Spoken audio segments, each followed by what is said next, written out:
Thank you for the click. Today I'm going to be showing you how I put on my gel nails start to finish, starting with taking off some nails that I had put on from the salon. They are the gel powder kind, and then I do my at-home gel color. These are most of the items that I use. I will put links to everything down below.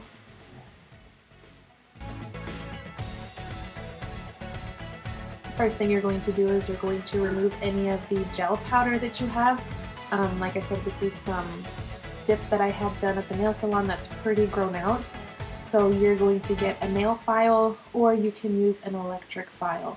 Today I'm going to use the nail file just to show you that you don't have to have the electric one, but I got this one pretty cheap online.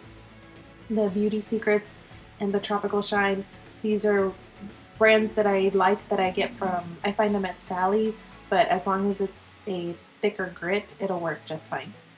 And here what you want to do is you want to file off the top of your nail, only the dip part, or if you have gel nails, only the gel color. Be really careful not to file your natural nail. Your natural nail is more sensitive. So here what you're going to try to do is file off that top layer, that shiny top coat. You want to break that seal so that whenever you soak it, you don't have to soak them as long and they come off faster and easier.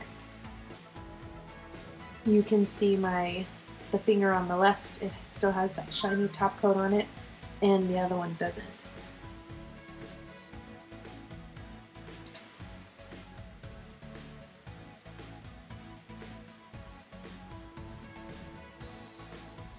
Here I'm speeding up the process, but you want to go and do this to each and every single one of your nails.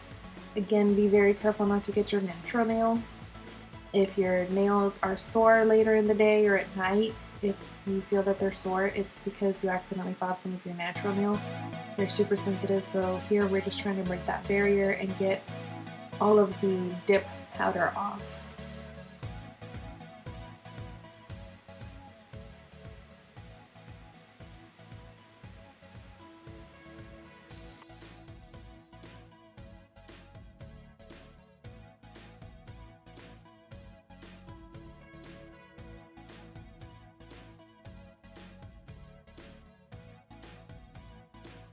After you've gotten all those edges filed off, you're going to take some foil. You can either get the fancy stuff that you get again at Sally's, that ASP gel polish, those foils, they're pre-cut foil sheets. But if you go into your pantry, the foil that you use for your food is just as fine, if not better, because it's a little thicker. So you're going to cut up your foil into squares, large squares.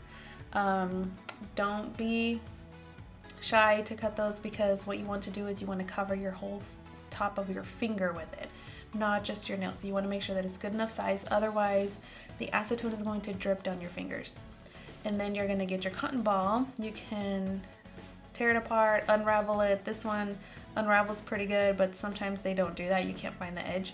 And you're just going to cut into little strips, and these strips you want them to cover your entire nail, so they don't have to be as large as your foil, but just make sure they are big enough to where they're going to cover your nail, because we're going to cover them with acetone, and then you're going to put that on top of your nail, so you want to make sure that it covers it.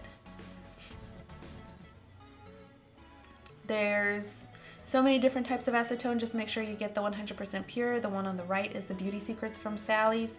I ran out, but then I found the Onyx at Walmart, which is that big bottle. I think costs just as much as that little bottle at Sally's, so definitely I'm going to keep using them. You can find it at Walmart. I think I got this one at Five Below, one of those stores, and it's just as good. Nail polish remover isn't quite strong enough. And then you can either use a straw, like a regular drinking straw, or a pipette, anything to get that acetone out and to put it onto your cotton ball. You can pour some of the acetone into your lid too and dip the cotton ball, but I found that saturates the cotton ball a little too much, and I almost every time always spill it somewhere, which is also why I've invested into the silicone mat that I'm using too. So you can get your pipette, dip it into your acetone. You're going to get enough to cover the cotton ball. You don't want to saturate it too much, because if you put way too much, whenever you cover it with foil, it's going to drip down your fingers and it'll drip down your arms and elbows. It'll get on your clothes. I've ruined the tops of tables before with this because it eats it. up because acetone is so strong. So you want to get enough to where the nails, the colors, they have enough to soak with, but it's not saturated. Here I'm using my method of the straw just to show you that you don't have to go buy fancy little pieces. You can just use the straw, works perfectly fine. You want to put it on the tops of your cotton ball, and once it's ready, I just fold in the little edges so we don't have any fray pieces. You put that directly on top of your nail, and then you're going to get one of your pieces of foil and you're going to wrap it around your finger. So I place my finger in the middle of the foil, I fold it up, and then I fold the edges, and then I give it a squeeze at the end to kind of cap the top. So put it on your nail, you're going to put it on top of the foil, fold up the edges, and then the sides, and then you're going to see that I give it a little squeeze at the top. If you put, again, too much acetone, then it's going to work like a sponge. When you squeeze it, it's going to run all on your hands and fingers and make a mess. This cotton ball had a little bit too much acetone, so I'm just squeezing it and using the excess to put onto another cotton ball.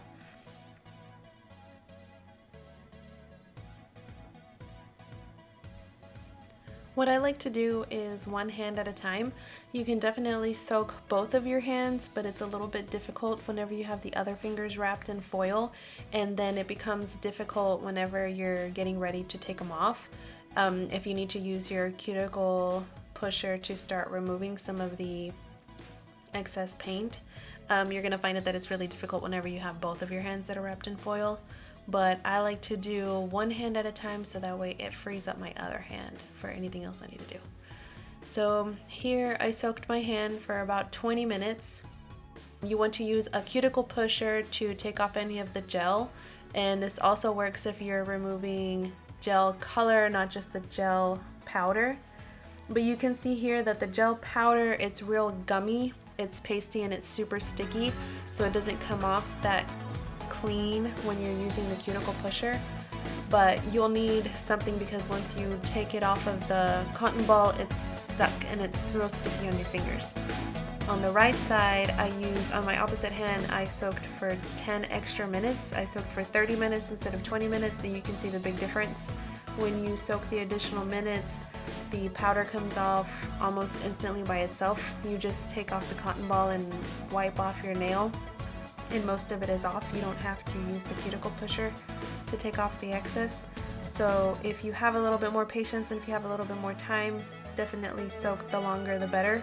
If you can't, then use the other method, which is less, but you're gonna have to scrape it a little longer. But that'll come off anyway, so if it's really stubborn, soak it for a little longer, and if not, you can always file it off with your nails. So now what I'm going to do is I'm going to shape my nails. I never use clippers, and the reason for that is because sometimes whenever you clip your nails, they will chip, or you'll accidentally clip them the wrong way and then you'll ruin the shape that you're after. So I always use strictly just a nail file to file down the nail and to get the shape and the length that I want. So right here they're kind of long. I don't like long nails, so I typically file them down as short as possible. So the method that I use is with my coarse, thick nail file.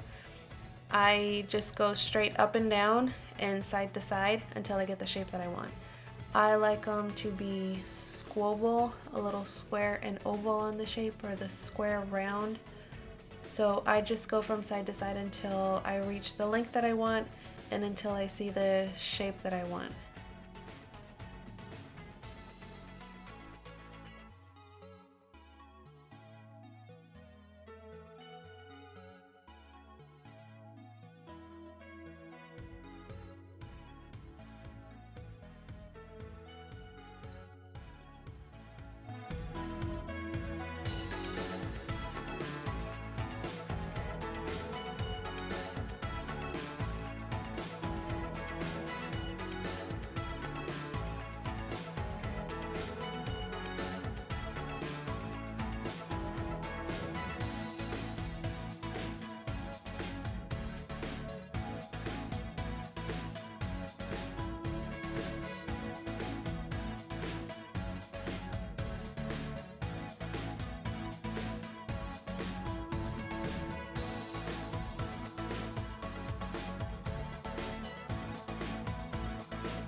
Once you get them sanded down to the length and the shape that you want them, what I do is I go in with an extra fine nail file and I file off the tops, and that's going to get rid of any extra residue or coarseness that you have on the tops of them from if you have any leftover gel or any of the base coat, anything else that's going to level it out. And since it's extra fine, it's not going to damage your nail because even if you put a whole lot of pressure onto it, it's so light that all it's doing is it's just taking off that film that you have on the top, and it's making everything nice and smooth. You're gonna do the whole nail. I'll do the edges, the tops, the sides, the corners, everything, and then you will feel and see the difference. You'll know the difference between the filed nail and the coarse nail that you have left.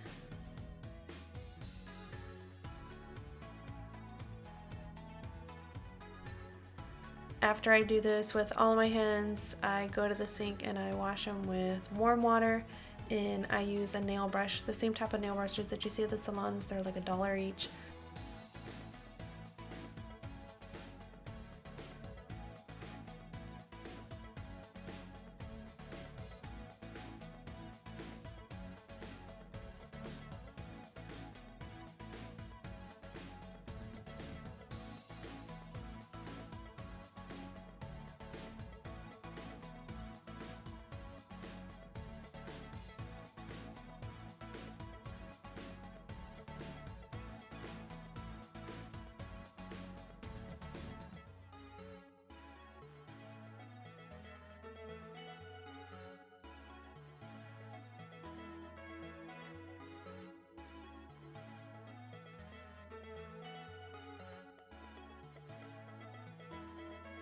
So after you've filed down your nails and have washed them, you're gonna get everything ready to paint your nails. So you're gonna need a bonder, a base coat, your top coat, the color, and then the top coat to seal everything. Everything must be gel. I don't recommend using regular nail polish. There's videos out there, people saying that you can use regular nail polish instead of using the gel stuff, but I just don't recommend it. It's not made for that. It's not intended for that. So just make sure everything is gel friendly. Typically you want to use the same brands. I don't do that obviously, but just pick and choose. As long as it's gel, it'll work. So here what I'm getting is get you a lint-free wipe or rag. I have an old t-shirt sleeve. That works really well, something that's lint-free. You're gonna cover it in isopropyl alcohol, at least 90%, and then wipe down your nails. So I just did the 4 fingers because those are the ones that I'm gonna do first, and then you apply your bonder. The bonder is what's going to let that base coat it's gonna give it a good stick to your nail, so it's gonna last longer. It dehydrates them a little and it takes away any of the oil, so that way you don't have that oil barrier, which is also why you use either the alcohol or the acetone to wipe down your nail before you put anything on there. Some instructions say that you're supposed to cure after you put on the bonder. I never do. You can try it if you want, but I never do. So next you're going to take your gel base coat, and you're going to put on a very, very thin layer, guys, onto your nail. So see how I wipe off the excess? You don't need very much.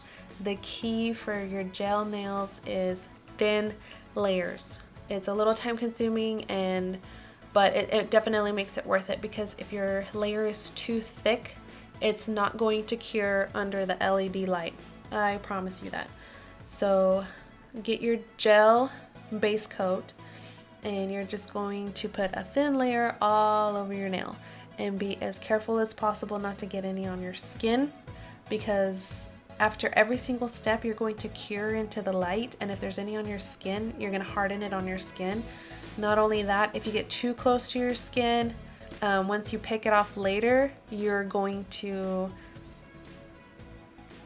kill that barrier between the polish and the nail, and you're going to open up that little barrier, and then water, moisture, all that's going to get into it, and your manicure isn't going to last that long. So you want it to stay on only on the parts that you want it on, which is in this case your nail. You want to seal it.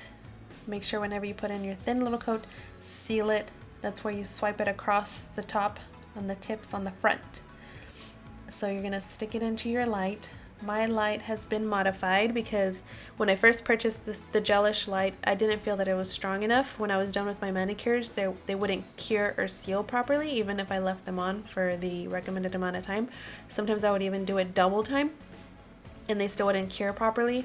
So what I did was I got some reflective, really shiny foil washi tape, and I lined the whole interior of the light with foil tape. And so now it's more reflective, and it made it triple shiny, and now I have no problems with it, no issues at all.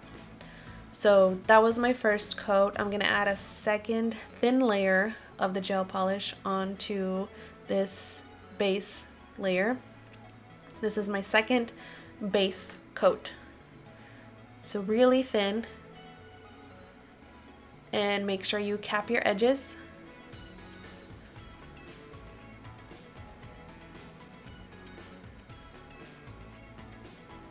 When you cap your edges, that's when you swipe it across the front.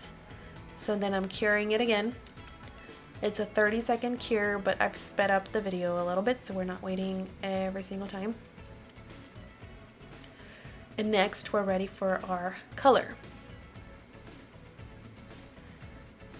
This is our color coat from Sensational. You want to roll it. Don't ever shake a bottle of nail polish. You want to roll it between your hands. This one I had already rolled before, so it was ready, but I'm just demonstrating. You want to roll it. If you shake it, you're going to create so many bubbles in there, and whenever you try to put it on, you're going to have lots and lots of bubbles on your nails.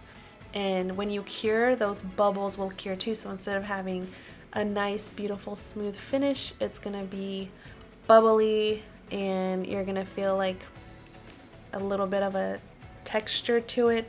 It's going to be like a rough texture, but you don't want that. It doesn't look nice. So same as before, like the gel, a thin coat, and then cap your edges. Right here I'm capping the edge.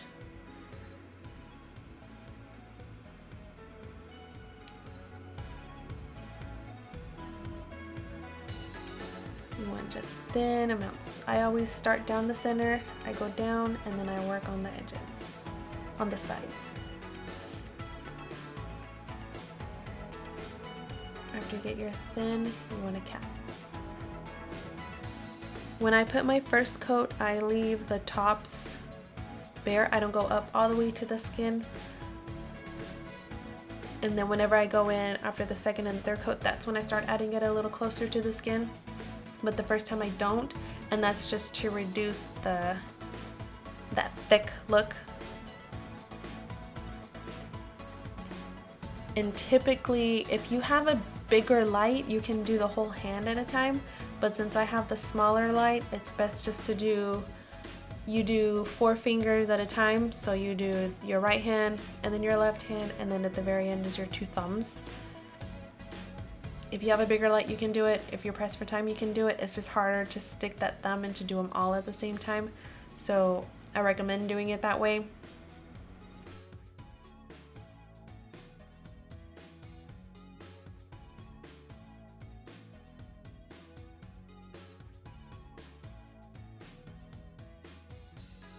So now I'm going to put a second layer of color.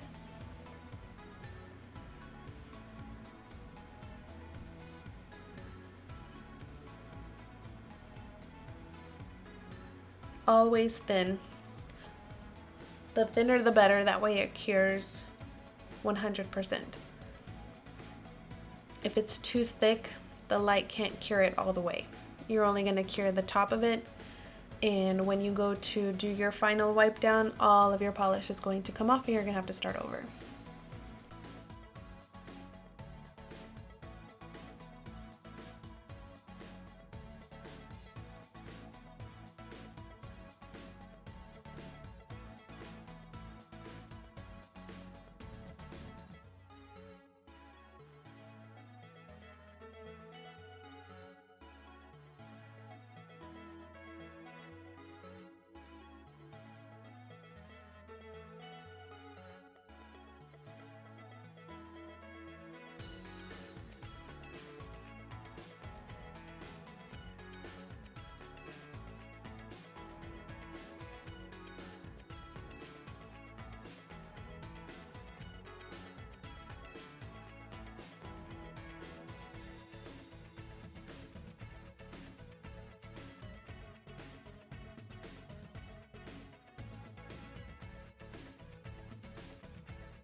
After you reached your desired shade of the color that you want, the darker the colors, the less layers and shades you need to add, then you're ready for your gel top coat.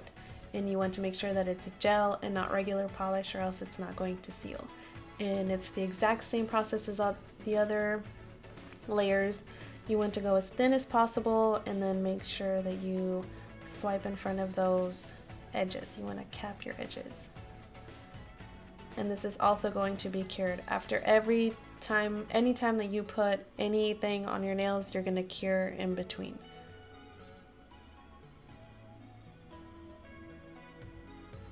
I'm using the Gelish brand, and they also make a matte coat. This is the Top It Off, which is just their basic shiny coat. Capping those edges. If you get any on your skin, this is when you want to wipe it off before you put it on. And you'll see that the top coat is way more reflective than all the other colors. Whenever you put your base and your color coat, you're not going to see much of a change under the light. But when you put your top coat, this is a good time to see if you've missed any corners, any edges, any spots. Because whenever you turn on the lamp, it's going to turn neon and reflective, almost like a black light. So I always do a second coat, and I go over any of the areas that I missed the first time. I usually don't go more than 2 coats.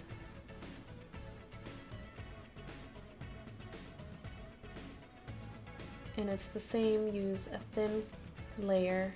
You don't want to use too much, and you want to cap those edges.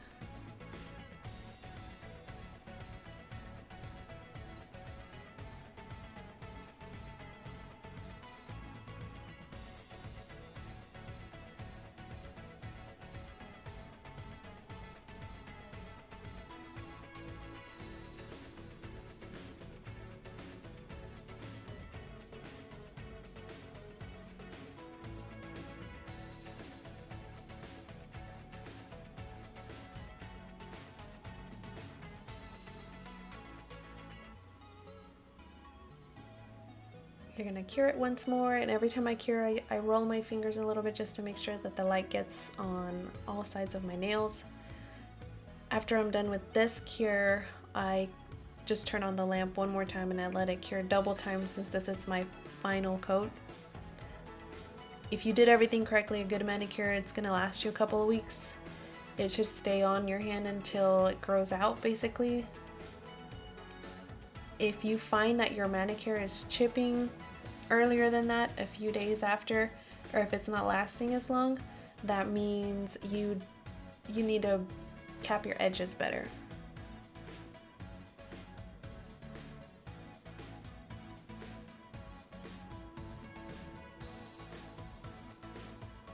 You want to make sure all of your layers are sealed. Your bases, your colors, your top coat, everything, and the way you do that is just by capping those edges. But you don't want to use too much, because if it's too globby and thick, it won't stay. So now we're going to take off that final tacky layer, because you're all done.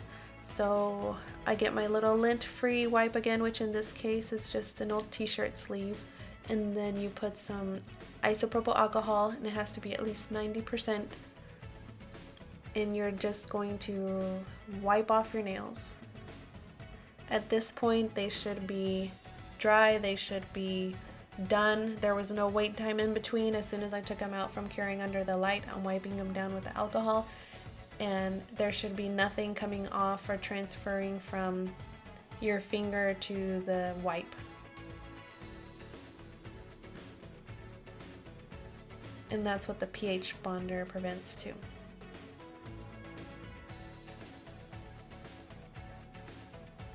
So I'm done with my left hand. Now I'm going to do my right hand, and then I'll do my thumbs. And this is both hands finished. The exact same steps for both. So now when you're done, what you want to get is some cuticle oil, and you want to rehydrate your cuticles, because we've been sanding and putting them under the light and washing your fingers. So you want to put that hydration back into them, and this will also help your manicure last longer. And you just rub it in with your fingers.